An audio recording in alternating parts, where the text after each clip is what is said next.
The Chicago Bears and Ryan Poles are finding great value late in free agency with signing cornerback Tavon Young and tight end Ryan Griffin to 1-year deals.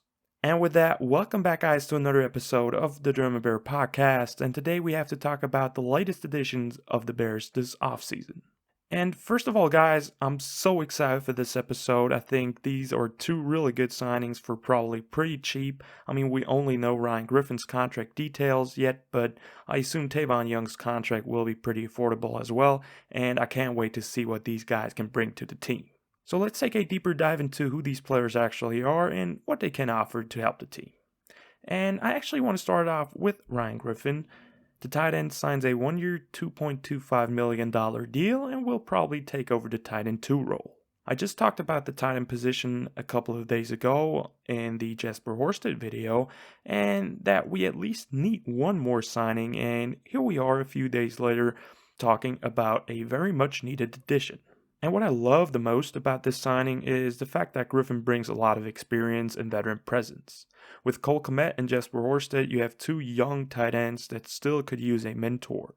Kmet is only 23, heading into his third season, and almost everyone, including myself, is expecting a leap in 2022, even though I think his 2021 performance was underrated. He needs to show further development, and having an experienced player that can teach you a thing or two is very beneficial.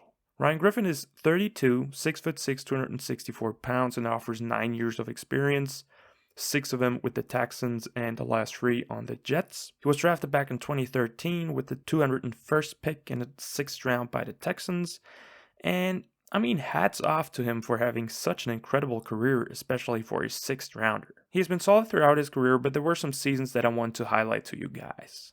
In 2016, he had his career highs in receptions with 50 and receiving yards with 442, and he also had 2 touchdowns that season. In 2019, right after signing with the Jets, I think he had his best season with 34 receptions, 320 yards, and 5 touchdowns, which is his career high. Last season in 2021, he started 12 of 14 games, caught 27 balls, 261 yards, and 2 touchdowns. One negative aspect of him could be that he ended his 2019 and 2021 season on IR, but I think with a more limited role behind Cole Kmet, Griffin will definitely stay healthy for the season and shouldn't get injured. In general, I think Ryan Griffin is a great veteran addition to the tight end room. He's always good for 200 to 300 yards in a season and multiple touchdowns. He could be a very good security blanket for Justin Fields and a player that definitely provides red zone ability. A 1-year deal is a low risk, and for $2.25 million a year, a very good signing by Ryan Poles.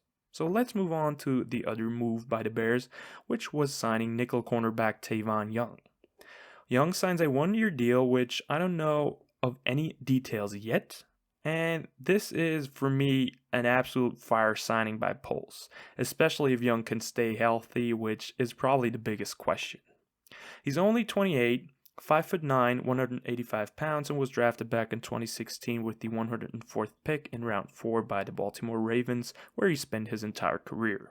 His career started off pretty good with 11 games started in his rookie year, 16 games played, 53 tackles, 2 interceptions, 2 TFLs, and 1 quarterback hit.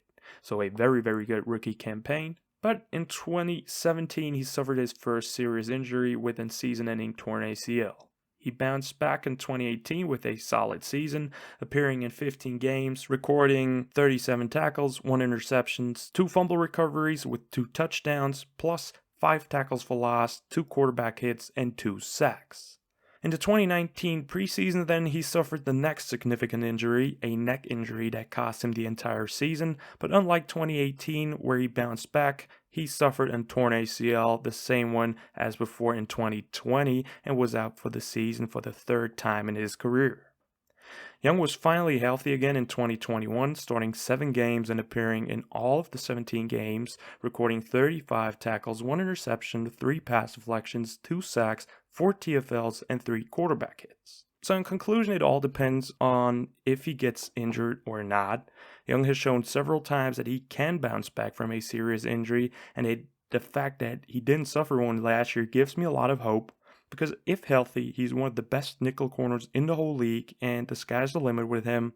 He's great in coverage, a good tackler, and for his size, He offers real good run support as well. I think he fits the Matt Eberflus and Alan Williams mentality and defense pretty well. He's a guy that creates a lot of turnovers, that recovers balls, scores touchdown, knocks out balls. He is a hard player. He hustles on every play. A very good signing. I absolutely love this one. And it finally locks up the nickel corner spot, a position where the Bears definitely struggled over the last couple of years. Since the absence of Bryce Callahan, we had Buster Skrine, who was not good at all. Duke Shelley and Kindle Vildor appeared at times last season at that spot, which wasn't great as well. So finally a guy that could potentially, if he stays healthy, like I mentioned before, lock that position up. What heck of a signing. So that wraps up the episode, guys. I hope you have enjoyed it. Stay tuned for the Mock Draft 2.0, which is coming up in the next couple of days, I think. Like and subscribe if you liked the video. Check out Instagram for the latest news. And as always, guys, bear down.